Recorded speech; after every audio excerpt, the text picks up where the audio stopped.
Update sa ating mga isda. Itong maliliit na tiger barbs natin nagkaroon ng sakit, mga white spot. Ayan, bali pinawarantin tank ko sila.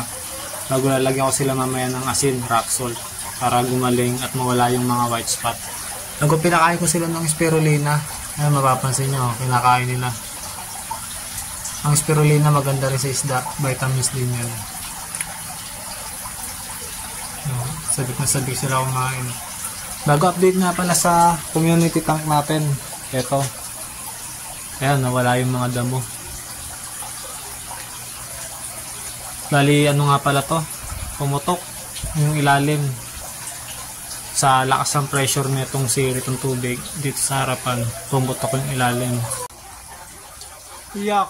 Hindi ko alam kung ano nangyari. Tagpang ko na lang buhay itong ilaw. Tapos to tumatagas.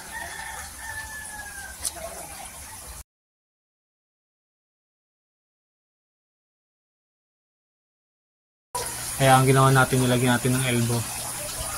Ayan, para wala ng pressure. Balik mga patak-patak na lang sa loob.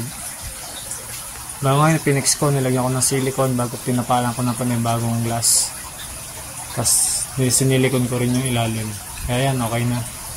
Bali, ito naman, no, focus tayo rito. Kasi medyo nagkasakit. Bali, namatay na ako ng isa. Ayoko nang maulit. Nakita ko puro white spot ang mga palikpik nila. Hindi lang kita sa camera kasi malilit yung white spot, hindi pa gaano kalala. Bago nag-water change ako dito sa lahat, pati filter box, pinater change ko yan. Para mawala na yung, yung parasite, saka bad bacteria. Sabik na sabik sila sa spirulina. Talagang kinakain nila.